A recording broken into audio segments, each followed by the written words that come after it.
Bisa.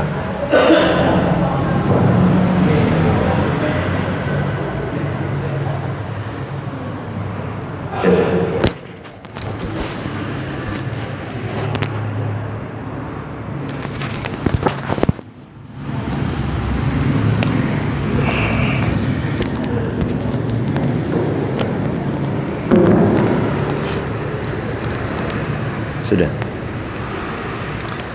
Maulaya salli wa sallim daiman abada ala habibika khairil khalqi kullihim maulaya Ya salli wa sallim daiman abada ala habibika khairil khalqi kullihim huwal habibul ladzi turja syafa'atuhu likul lihaunim minal ahwa limuqtahimi maula ya salli wa sallim daiman abada ala habibika khairil khalqi ya rabbi bil mustafa balligh maqasidana waghfir lana ma madaya wa si'al karami. Assalamualaikum warahmatullahi wabarakatuh. Bismillah walhamdulillah wassalatu wassalamu ala rasulillah Sayyidina Muhammad ibn Abdillah wa ala alihi wa sahbihi wa man walah la hawla wa la quwwata illa billah amma ba'du. Nawayna at-ta'alluma wa at-ta'lim wa tadhakkura wa tadhkir wan naf'a wal intifa' wal ifadata wal istifada wal hath ala tamassuki bi kitabillahi wa sunnati rasulih wad du'a ila al-huda wad dalalata ala al-khair wa badigha'a wajhillah wardatihi wa qurbihi wa thawabihi subhanahu wa ta'ala ila hadratin nabiyil mustafa Muhammadin sallallahu alaihi wasallam. Al-Fatihah. A'udzu billahi minasyaitonir rajim. Bismillahirrahmanirrahim. Alhamdulillahi rabbil alamin. Arrahmanir rahim. Maliki yaumiddin. Iyyaka na'budu wa iyyaka nasta'in. Ihdinas siratal mustaqim. Siratal ladzina an'amta 'alaihim ghairil maghdubi 'alaihim waladdallin. Amin. Para jamaah, Bapak Ibu yang dirahmati oleh Allah, alhamdulillah pada kesempatan malam ini kita masih diberikan kesehatan oleh Allah, diberikan kesempatan untuk bisa melaksanakan sholat maghrib berjamaah. Mudah-mudahan kita senantiasa diberikan keistiqomahan oleh Allah, amin ya rabbal alamin. Pada kesempatan malam ini saya akan membacakan sebuah kitab yang ditulis oleh Al-Imam Ibnu Hajar Al-Asqalani, salah satu ulama hadis terkemuka di abad ke-9 Hijriyah. Nama kitabnya adalah Kitab Bulughul Maram. Isinya itu tentang hadis, tapi hadis yang berhubungan dengan hukum-hukum Islam. Jadi di dalamnya itu ada pembahasan tentang air, solat, zakat, puasa, haji, dan hukum-hukum yang lainnya. Maka nanti akan dibaca per tema, dan di situ ada banyak hadis. Kita jelaskan, kita diskusikan kalau memang ada yang akan ditanyakan. Mudah-mudahan bisa istiqomah sampai selesai. Amin ya rabbal alamin. Allahumma sholli ala sayyidina Muhammad. Nah, di pembahasan pertama adalah babul miyahi, bab yang berbicara tentang air. Jadi ada beberapa hadis yang hubungannya dengan air. Supaya apa? Supaya kita ngerti tentang alat apa yang bisa kita gunakan untuk bersuci. Karena air, seperti penjelasan yang dulu-dulu sudah pernah saya bahas, ada air suci mensucikan, istilahnya air apa? Mutlak. Ada air suci tapi tidak mensucikan, istilahnya air mustakmal. Ada air yang kena panas matahari yang sangat terik, istilahnya air musyammas. Ada air yang kejatuhan najis, istilahnya air mutanajjis. Nah, di antara jenis-jenis air ini, air apa yang bisa kita gunakan? Nah, pembahasannya nanti akan kita bahas. Hadis yang pertama, An Abi Hurairah radhiyallahu anhu qala, dari Abu Hurairah radhiyallahu anhu beliau berkata, qala Rasulullah sallallahu alaihi wasallam fil bahri, Rasulullah sallallahu alaihi wasallam menerangkan tentang air laut. Ternyata Rasulullah ketika berbicara tentang air laut, Rasulullah mengatakan huwa tuhuru ma'uhu, bahwa air laut itu suci mensucikan. Artinya air laut bisa nggak kita pakai untuk wudhu? Bisa. Bisa nggak kita pakai untuk mandi wajib? Bisa. Bahkan kalau seandainya kita males untuk basuh-basuh kayak gini, kita naik perahu di tengah laut Samudra Pasifik, terus kita loncat, saya mandi wajib karena Allah, sah enggak? Sah. Kenapa? Air laut suci mensucikan, meskipun rasanya asin, meskipun warnanya kalau kita lihat dari jauh warnanya seakan-akan warna biru, tapi suci mensucikan. Dan ada tambahan lagi, al-hillu maitatuhu, tidak hanya airnya yang suci mensucikan, tapi bangkainya juga halal untuk dimakan. Jadi suatu ketika Rasulullah itu pernah ditanya oleh sahabat, wahai Rasulullah, saat saya melaut, saya itu hanya membawa sedikit air. Nah, kalau ini air saya pakai berwudu, saya bingung nanti untuk minumnya saya pakai apa? Apakah boleh ketika saya berwudu atau bersuci menggunakan air laut? Maka jawaban Rasulullah itu tadi, air laut suci mensucikan, bahkan bangkainya juga halal untuk dimakan. Ada ikan mati langsung diambil, kita goreng, boleh atau tidak? Boleh. Beda dengan kambing mati belum disembelih, itu bangkai, halal tidak untuk dimakan? Gak bisa. Yang halal dimakan hanya bangkai yang ada di laut, meskipun namanya aneh, ikan lumba-lumba mati kita goreng, halal apa enggak? Halal. Kenapa? Binatang laut, hiu.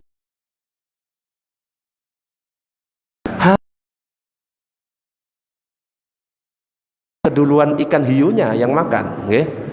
Makanya ada yang jual sirip hiu, ada. Kenapa? Halal. Ikan paus halal atau tidak? Halal.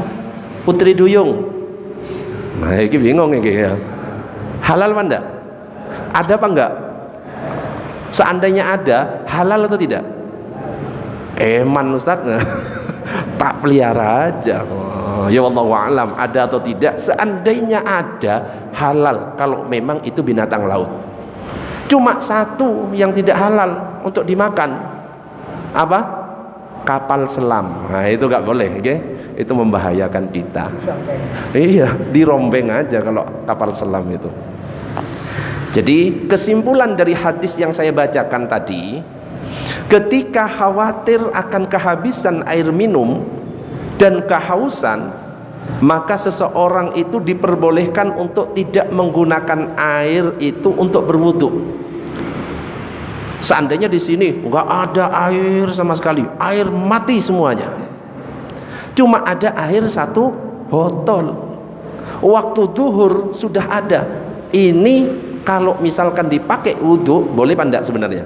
Boleh wudhu dengan air satu botol, boleh, bahkan satu gelas bisa kita pakai untuk berwudhu. Wudhu itu nggak harus jual.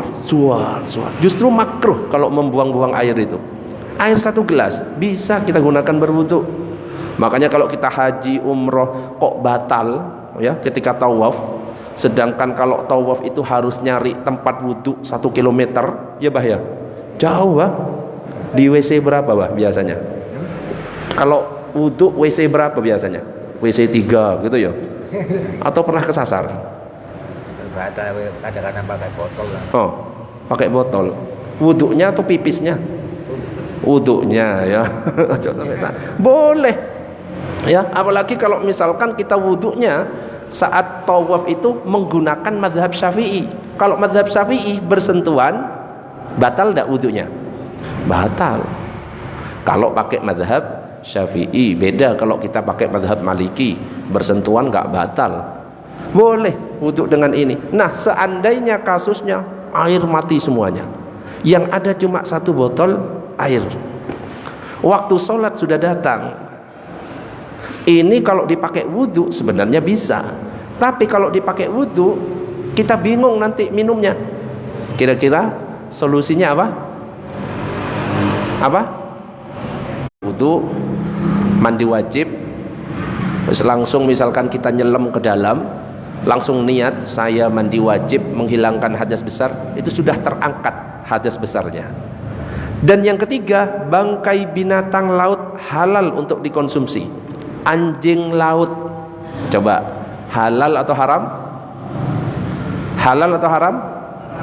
Sebentar, anjing halal atau haram? Haram. Anjing laut, nah beda ya, beda. Pokoknya kalau berhubungan dengan laut halal, tapi kalau lautnya nggak ada, haram.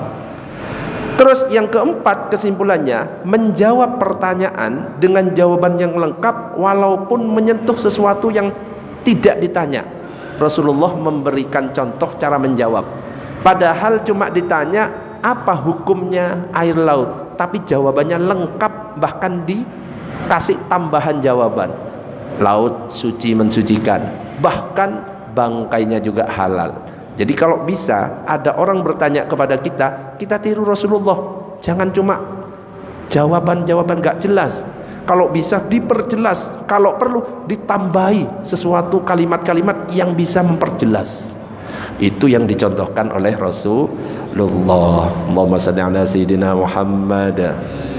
Oke, sebelum dilanjutkan, di hadis yang pertama tadi ada pertanyaan, monggo silahkan. Kalau misalnya ikannya itu sampai ada ulangnya kan jijik, kita makan masa jijik itu masih halal atau? Batasnya bangkai yang bisa dimakan di laut itu gimana? Apakah sampai ada belatungnya? Ya jijik, ya jangan. Baru mati ngambang boleh. Ya, sing masih seger ya. Ya kalau ada belatungnya, ada ulatnya, itu sudah bakteri, malah justru membuat kita sakit. Ya sing jelas-jelas masuk akal gitulah ya. Baru mati ambil, goreng, bebas. Nah, oke, ada pertanyaan yang lain, monggo silahkan tentang hadis yang pertama. Ada? Monggo silahkan. Batasan laut. Apakah pantai termasuk laut? Masuk laut atau enggak? Ya masuk. Pantai itu bibir laut ya istilahnya kalau dalam bahasa Indonesia. Jadi pantai masuk. Kalaupun tidak masuk, airnya di situ banyak. Ya, bisa nggak dipakai berwudu? Bisa. Air sungai bisa nggak dipakai wudu? Bisa. Kalau seandainya kita wudu di sini, di sana ada yang jongkok ngalir ke sini, boleh nggak kita berwudu? Di sana ada yang jongkok ya. Jongkok, kita wudhunya di sini, ngalirnya ke sini, boleh enggak? Boleh, selama ya sesuatu itu ya disingkirkan, ya suci itu, meskipun warnanya kuning airnya karena bercampur dengan pasir, gak apa-apa, suci. Jadi pantai juga termasuk laut, gak apa-apa, airnya suci, juga bangkainya halal untuk dimakan. Kepiting. Kalau kepiting, gimana kepiting? Halal atau haram? Halal apa haram, Bah? Halal, Abah makan soalnya. Halal apa haram? Kepiting. Hah? Ayo, binatang laut apa binatang di luar laut? Di luar laut hidup apa enggak? Kalau dalam mazhab Syafi'i, kepiting itu ternyata termasuk hidup di dua alam, sehingga makan kepiting hukumnya haram dalam mazhab Syafi'i. Tapi ternyata ada fatwa MUI mengutip selain pendapat mazhab Syafi'i. Selain mazhab Syafi'i mengatakan halal kepiting.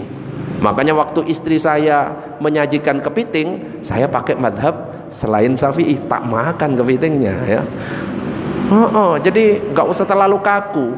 Kalau ada bilang haram, oh berarti pakai mazhab Syafi'i. Kalau Syafi'i haram kepiting itu. Tapi di luar mazhab Syafi'i, termasuk MUI mengutip pendapat mazhab yang lain, halal. Ya, jadi memang ulama ada perbedaan pendapat.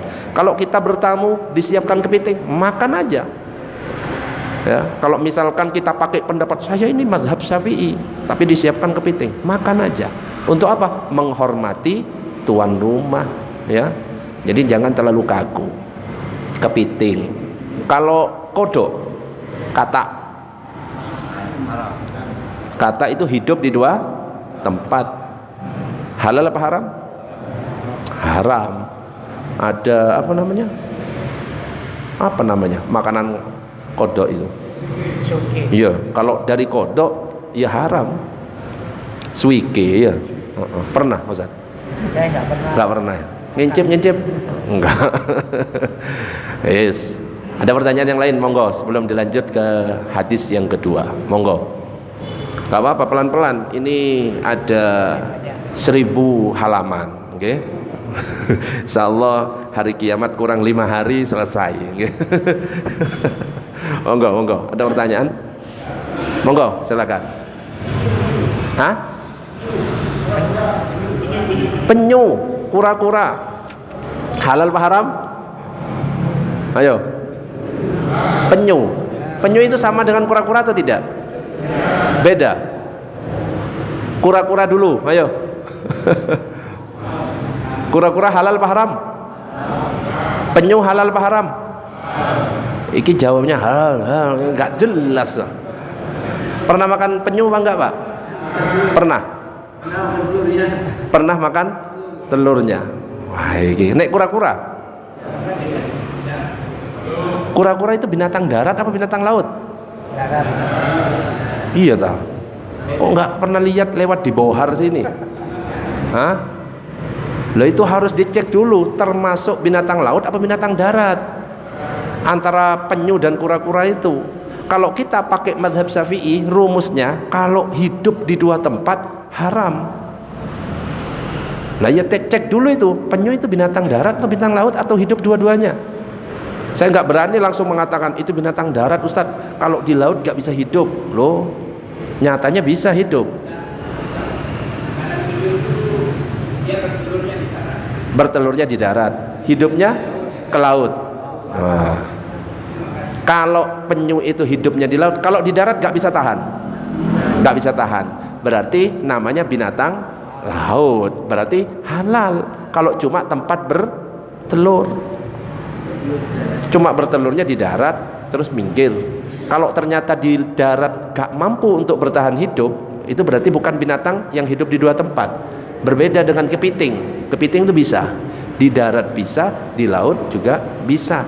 Katak di laut ya bisa, kok di laut, di air ya bisa, di darat bisa. Makanya harus dipastikan dulu. Saya nggak berani mengatakan karena saya bukan guru IPA. Itu pelajaran IPA, biologi. Tapi kalau hanya bertelur terus kembali ke laut, berarti termasuk binatang laut dan hukumnya halal. Kalau misalkan apa? Nyambe ya. Nyambe. Sing kayak buaya itu nyambe bahasa Jawanya. Biawak. Biawak apa nyambe? Sing dibawa orang-orang biasanya kecil itu nyambe ya, biawak. Itu halal apa haram? Hah? Halal apa haram? Beda loh dengan dop. Dop itu binatangnya mirip seperti itu, hidupnya di padang pasir, itu halal. Nabi dulu pernah disajikan binatang namanya dop, mirip biawak, tapi hidupnya di padang pasir. Tapi Nabi tidak ikut makan, cuma membiarkan yang menyajikan untuk makan. Artinya halal. Beda dengan nyambe yang di sini, ya.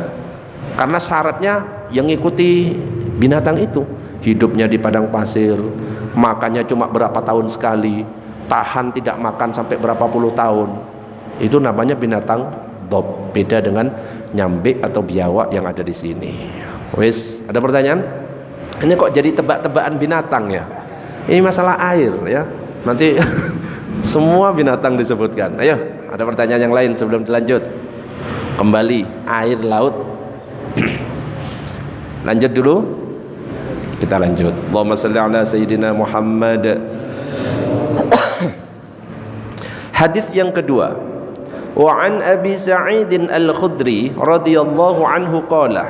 Dari Abu Sa'id Al-Khudri radhiyallahu anhu, beliau berkata, qala Rasulullah sallallahu alaihi wasallam, baginda Nabi Muhammad sallallahu alaihi wasallam bersabda, innal ma'a tahurun la yunajjisuhu syai'un. Sesungguhnya hakikat air adalah suci dan mensucikan. Tidak ada sesuatu pun yang membuatnya menjadi najis. Jadi hadis ini disampaikan oleh Rasulullah untuk menjawab pertanyaan para sahabat tentang hukum air yang diambil dari sumur Bidha'ah. Ada sebuah sumur Bidha'ah namanya, sumur yang dijadikan sebagai tempat pembuangan potongan-potongan kain yang digunakan oleh wanita-wanita haid, dibuang di situ. Untuk membasuh darah haid dibasuh di situ. Dan sumur ini menjadi tempat pembuangan bangkai-bangkai anjing, bangkai yang lainnya, segala sesuatu yang busuk ternyata dibuang di sumur itu. Ternyata apa kata Rasulullah? Airnya itu suci dan mensucikan. Gak ada sesuatu pun yang membuatnya menjadi najis. Karena ini sumur, maka termasuk sumur itu adalah air mutlak. Air mutlak itu kan macam-macamnya. Mutlak itu air suci mensucikan. Macam-macamnya adalah: 1. Air hujan, 2. Embun, 3. Salju, 4. Air laut, 5. Air sungai, 6. Sumur, 7. Mata air. Sumur termasuk di dalamnya. Kebetulan sumur Bidha'ah itu nyambung ke sungai, sehingga airnya kotoran-kotoran dan lain sebagainya. Makanya Nabi mengatakan airnya suci dan bisa digunakan untuk bersuci. Tetapi yang perlu kita ketahui, banyak perbedaan pendapat yang muncul di antara para ulama mengenai hukum air yang terkena najis. Ada air kena najis, airnya berubah warna, bau atau rasanya. Ada lagi air kena najis tapi tidak berubah. Para ulama itu beda. Jadi Imam Malik, gurunya Imam Syafi'i, itu berpendapat air itu suci baik jumlahnya sedikit ataupun banyak. Air akan berubah menjadi najis jika salah satu sifatnya berubah. Ini pendapatnya Imam Malik. Jadi ini air tidak sampai 2 kullah. Nggak sampai 2 kullah kan? Masih ingat 2 kullah ukurannya berapa? 60 cm kali 60 cm kali 60 cm. Kalau dalam bentuk liter 216 liter. Kalau ini 600 mililiter. Nggak sampai 2 kullah. Kalau pendapatnya Imam Malik, kalau air yang nggak sampai 2 kullah kejatuhan najis, paham sampai di sini? Selama air ini tidak berubah salah satu sifatnya, baik bau, warna, rasa, tetap suci. Imam Malik. Berbeda dengan muridnya, yaitu Imam Syafi'i. Juga imam-imam yang lain. mazhab Syafi'i, mazhab Hanafi, mazhab Hambali. Kalau 3 mazhab ini membagi air menjadi 2. Ada air sedikit, ada air banyak. Air disebut sedikit kalau tidak sampai 2 kullah. Contohnya ini. Air disebut banyak kalau airnya 2 kullah atau lebih. Contohnya sungai, laut, sumur, mata air, dan lain sebagainya. Nah, kalau 3 mazhab ini, mazhab Syafi'i, Hanafi, Hambali, mengatakan air sedikit akan dihukumi najis jika terkena najis, walaupun tidak berubah bau, warna, rasanya.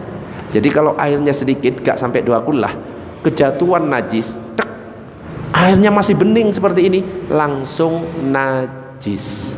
Bisa difahami? Ini yang harus kita pegang karena kita bermadzhab Syafi'i. Tetapi kalau airnya 2 kullah, banyak sekali, seperti di pondok-pondok itu ada bak mandi besar sekali, itu meskipun kejatuhan najis, selama salah satu sifat dari 3 tidak berubah, warna, bau, rasanya, tinggal dibuang najisnya, tetap suci. Makanya anak-anak pondok itu kalau wudhu langsung gini, pernah lihat nggak? Suar. Bahkan airnya masuk lagi. Padahal air yang kena wajah terus masuk lagi itu air mustakmal. Tapi karena airnya sangat banyak dan tidak merubah bau, warna, rasa, maka air di situ tetap suci, mensucikan. Ya cuma ya berpengaruh, gatal-gatal ya. Yang sini yang ini banyak gatalannya, ya gatal-gatal, tapi tetap suci, mensucikan. Itu ya. Jadi air ada 2, air sedikit, air banyak. Air sedikit, air yang kurang dari 2 kullah. Kalau kejatuhan najis, otomatis jadi najis meskipun warnanya masih bening. Air 2 kullah 216 liter. Air banyak 60 kali 60 kali 60. Kejatuhan najis tidak terpengaruh selama warna, bau, rasanya masih tidak berubah. Tapi kalau berubah salah satu sifatnya, baru berubah menjadi najis. Itu pembahasan hadis yang kedua. Sampai di sini. Sebelum saya lanjutkan ke hadis yang ketiga, ada pertanyaan? Monggo, silakan. Monggo. Ada? Pak Seniman? Sudah jelas. Monggo, yang lain? Monggo. Mungkin mau bertanya tentang penyu? Ya jangan ya, ini masalah air kok nanya penyu mana iki ya apa. Monggo. Lanjut. Oh, monggo silakan. Selain dia banyak ya, Pak. Air banyak. Airnya kedua bisa saja.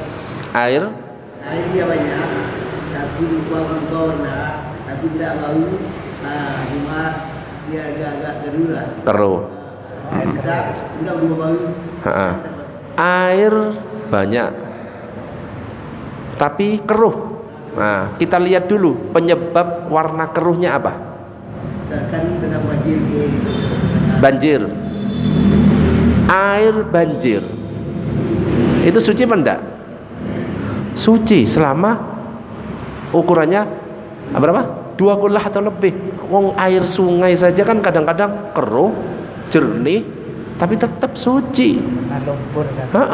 Bahkan ada air yang kena lumpur, ya cuma untuk kesehatan saja berpengaruh. Ya keruh, kena tanah banyak debu, ke kesehatan mungkin berpengaruh, tapi masalah suci tetap suci. Nah, mumpung berbicara tentang lumpur, ini kan sudah musim pancaroba, nanti musim hujan, sering di bawah ada genangan air karena hujan. Terus kita naik sepeda motor atau jalan kaki, tiba-tiba ada sepeda motor lewat, dus, kena kita. Pertanyaannya, suci atau najis? Suci atau najis? Kenapa kok suci? Air mengalir. Kotor gimana? Suci atau najis? Tambah pinter aja. Wis tahu soalnya. Harus kita rinci. Air di situ berasal dari air hujan. Terus campurannya tanah. airnya suci, tanahnya juga suci. Ketika kena kita berarti tetap suci meskipun kotor. Jangan was-was, kecuali jelas-jelas di situ ada najis, ya ada sapi nyampur di situ, ya jelas najis kalau keciprat kepada kita. Tapi kalau nggak ada, cuma kelihatan air sama tanah nyiprat ke kita, suci. Ya kotor, ya kotor. Setiap yang kotor belum tentu najis, bahkan yang bersih belum tentu suci. Makanya nggak usah dicari tahu, ya. Wis jelas itu, saya dicari-cari. Iki ono telek enggak, ya dibuka-buka, akhirnya ketemu. Ya najis kalau ketemu, ya. Jadi jangan terlalu teliti. Wis kalau kelihatan cuma campuran air sama tanah, ya sudah berarti cuma kotor, tapi tetap suci. Ada pertanyaan yang lain? Monggo silakan.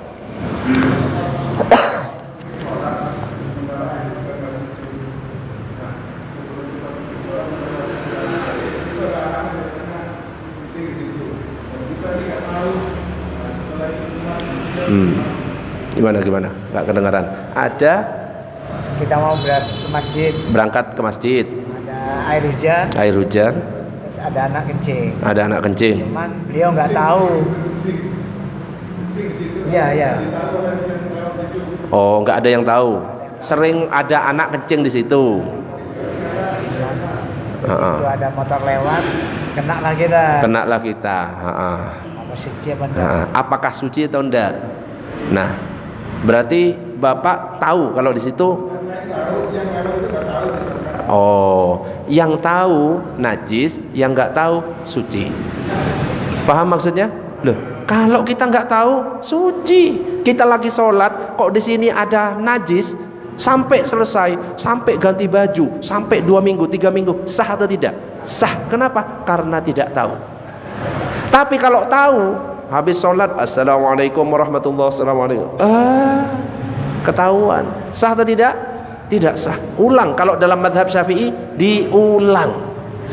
Dalam mazhab Syafi'i diulang sholatnya.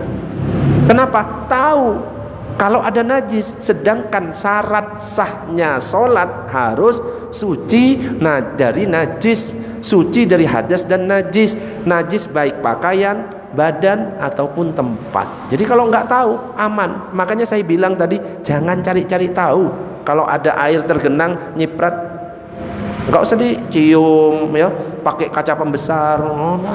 Akhirnya ketahuan. Wes biarkan. Ya sudah, air sama tanah suci. Jangan dicari-cari tahu. Hukumnya orang nggak tahu bebas. Hukumnya orang nggak tahu. Hukumnya orang tidur bebas itu.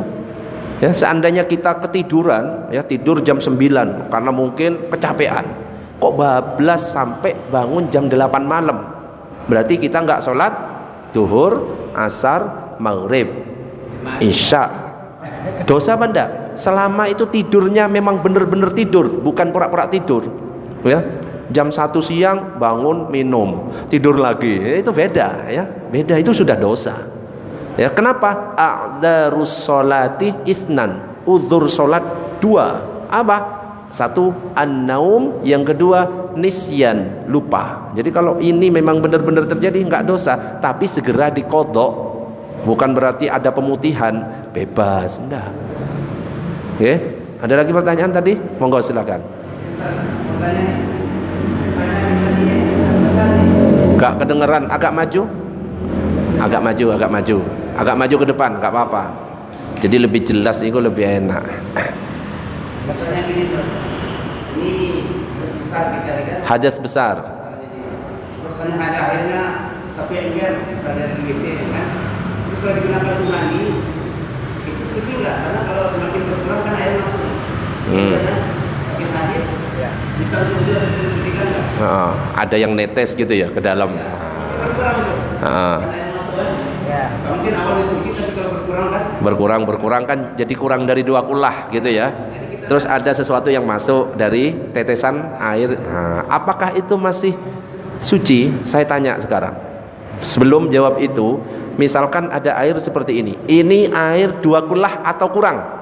Kurang. Saya tangan saya celup. Airnya suci atau tidak? Suci atau tidak? Tidak suci. Emang tangan saya najis? Saya tanya pelan-pelan. Ini harus paham. Saya tanya, ini air 2 kullah atau kurang? Kurang. Tangan saya masukkan. Suci atau tidak? Suci. Karena tangan saya suci. Sekarang suci itu kan ada 2. Suci mensucikan, suci tidak mensucikan. Suci mensucikan artinya bisa dipakai wudu. Suci tidak mensucikan artinya tidak bisa dipakai wudu. Bisa nggak ini dipakai wudu? Suci kan tadi kan? Faham tadi? Suci kan? Karena tangan saya suci. Kecuali tangan saya najis, saya celupin, najis. Ini suci. Tapi pertanyaannya, boleh ndak air yang saya celupin tangan saya pakai berwudu? Airnya kurang dari 2 kullah. Boleh atau tidak? Ada yang tidak. Ya, gimana wudunya itu? Lah iya. Boleh apa ndak? Karena mustakmal. Ada yang bilang boleh tadi? Ini mustakmal, ini boleh. Ya apa nek suwitai. Loh, yang bilang boleh, oke sebentar. Yang bilang mustakmal, saya tanya dulu, definisi mustakmal itu apa? Air bekas wudu. Saya tanya, ini bekas wudu apa enggak? Ayo, harus disesuaikan definisi. Banyak orang salah faham tentang definisi mustakmal, termasuk orang yang nyantri. Santri banyak yang salah. Saya tanya, ini dibilang mustakmal kan? Sekarang kita kembalikan ke definisi. Mustakmal itu bekas wudu. Ini bekas wudu apa enggak? Bukan. Faham sampai di sini? Jadi yang dimaksud air mustakmal itu bekas bersuci. Saya wudu atau mandi wajib. Air yang lewat di wajah saya, yang terlepas dari wajah saya, itu namanya air mustakmal. Saya nyelupin gini, saya nggak berwudu. Faham enggak? Berarti airnya tetap suci, mensucikan, dan bukan air mustakmal. Faham enggak definisi air mustakmal? Gitu, paham? Air mustakmal itu seperti itu. Dan banyak juga di pondok-pondok pesantren. Loh, kenapa saya mengatakan gini?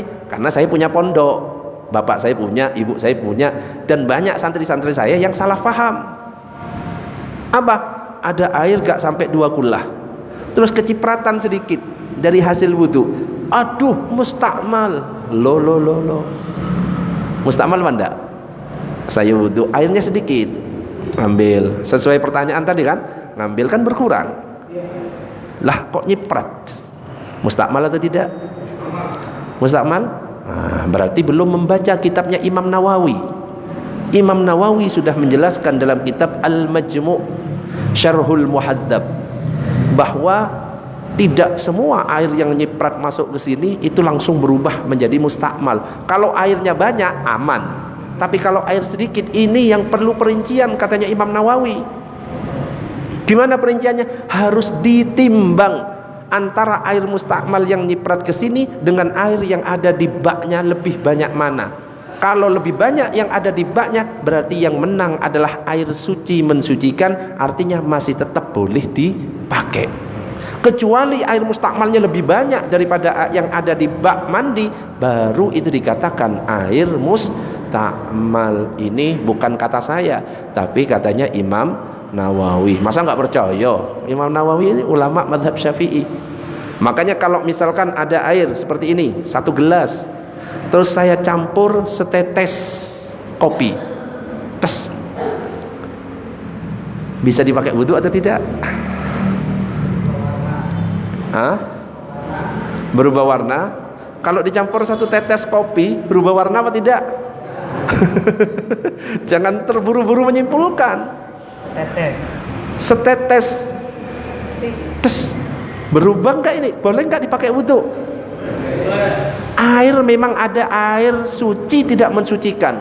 Air suci tidak mensucikan ada 2. Satu mustakmal, yang kedua air berubah. Air berubah itu enggak bisa dipakai. Disebut air berubah kalau misalkan ini saya tunjukkan kepada orang yang tidak ada di tempat ini saat saya neteskan, terus tak tanya, ini apa? Orang-orang kalau masih jawab, ya air putih. maka ini statusnya masih suci mensucikan. Kecuali dicampur kopi terus kita nanya ke tempat lain, ini apa? Air kopi. Itu sudah dikatakan air berubah, dan itu yang tidak bisa digunakan untuk berwudu. Kalau setetes, kira-kira setetes terus tak tunjukkan ke tempat lain, kira-kira jawabannya air putih apa air kopi? Tetap air putih. Artinya airnya masih dipakai, bisa dipakai untuk berwudu. Itu dibahas dalam kitab kita. Air, pokoknya namanya harus tidak ada perubahan, itu berarti suci mensucikan. Kalau kopinya 1 gelas. Kalau kopinya 1 gelas separuh lah ya, terus warnanya agak hitam, terus dikasih tuh, ayo apa? Kopi. Itu baru namanya air berubah. Itu yang nggak bisa dipakai berwudu meskipun suci. Sampai di sini tambah penasaran, monggo silakan. Mudah-mudahan tidak masalah penyu ini ya. Ayo monggo, beda. Ini kan air yang 12 dengan yang 12. Yang 12 berarti bisa ketika bak makin keran, maka di bawahnya ada ember kecil. Karena dia sulit pun yang 20 itu mati, maka dia pakai keran di ember kecil. Jadi dia pakai mandi dulu. Sulit dan bisa. Nah, apakah bisa atau tidak? Airnya mengalir, ada timba, airnya mengalir, baknya kecil, nggak sampai 2 kula. Tapi kita gini, apakah boleh dipakai? Sebentar, sekarang saya kasih pertanyaan ekstrim, nggak ada kerannya. Ayo, timba nggak sampai 2 kula, nggak ada kerannya, saya pakai mandi wajib, boleh apa enggak? Boleh apa enggak? Harus paham, airnya suci apa enggak? Nggak sampai 2 kula belum tentu najis. Paham enggak? Pelan-pelan ini. Air yang tidak 2 kula apakah pasti najis? Apakah pasti najis? Belum tentu. Sekarang gak pakai keran dulu. Ada timba, ada isi air, gak sampai 2 kula. Saya pakai mandi wajib. Boleh apa enggak? Boleh apa enggak? Ayo, saya yakin fikih harus boleh tidak? Boleh tidak? Jangan sampai menurut saya gak boleh, gak bisa. Boleh apa enggak? Boleh, selama airnya suci mensucikan, tapi harus hati-hati karena airnya tidak sampai 2 kula. Jangan sampai ada najis jatuh, jangan sampai ada cipratan yang melebihi air yang ada tergenang di dalam itu, karena akan berubah menjadi mustakmal. Apalagi ada kerannya, justru itu lebih aman. Apalagi sampai meluap, aman. Bisa dipahami?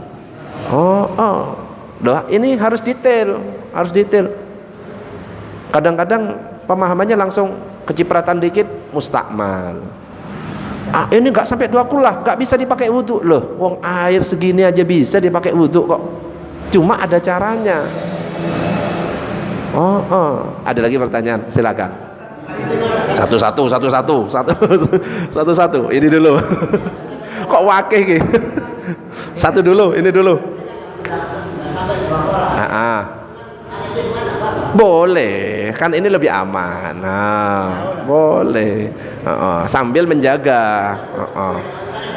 Iya, takutnya ada nyipratan banyak juga ya. Pakai cheat. Apalagi masuk ke dalam. Oke, satu lagi. Yang mana? Yang mana dulu? Satu-satu. Musafir.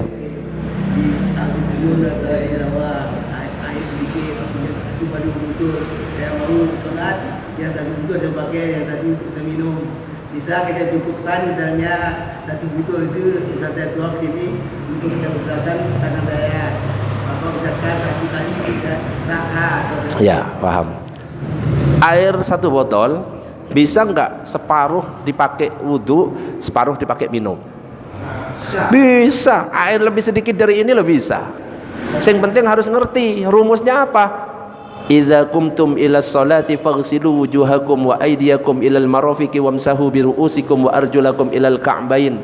Apabila kalian hendak mendirikan salat, 1 basuh wajahmu, 2 basuh tanganmu sampai siku, 3 usap kepalamu, 4 basuh kaki. Yang basuh berarti harus ada air yang mengalir, sedangkan yang usap gak harus ada air mengalir. Mengalir itu gini saja, tek ada tergenang di sini, terus kita gerakkan, terus kita gini, itu sudah dianggap membasuh. Bisa dipahami? Kalau kepala cukup gini selesai. Bisa segini loh, gak sampai 2 kullah, bisa dipakai wudu. Ada lagi, sudah habis. Wakil ya apa? Lanjut dulu tak? Yo lanjut sebentar.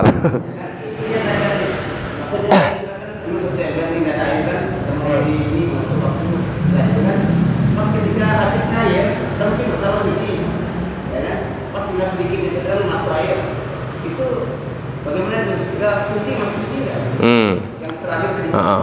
Wajah oke, ya, tangan oke, kepala oke. Kebetulan airnya nggak sampai 2 kullah, gitu kan? Mau ngambil lagi untuk kaki, kok ada air masuk? Nah, saya tanya dulu, air yang masuk ke dalam suci atau tidak? Tidak. Katanya siapa? Ayo, air yang masuk tadi suci apa tidak?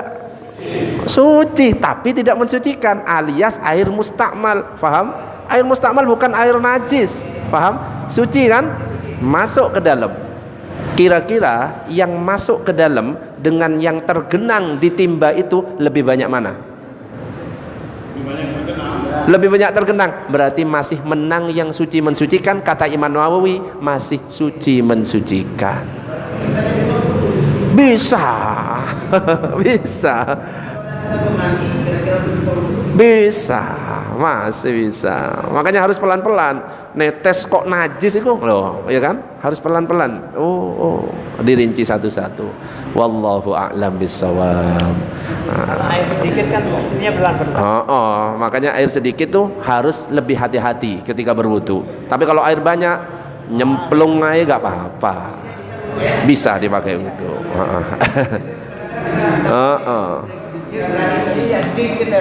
Itu sudah dibahas oleh Syekh Nawawi Al-Bantani dalam kitab Syarah Safina yang bernama kitabnya Kasifatus Saja, juga dibahas dalam kitab Fathul Mu'in, juga dibahas dalam kitab Fathul Qorib. Kayak gitu itu dibahas.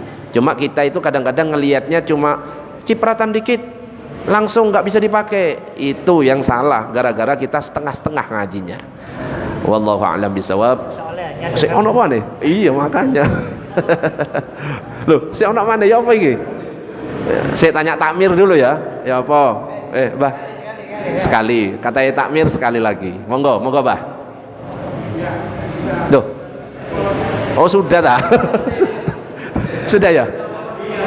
Sip. Tepat waktu.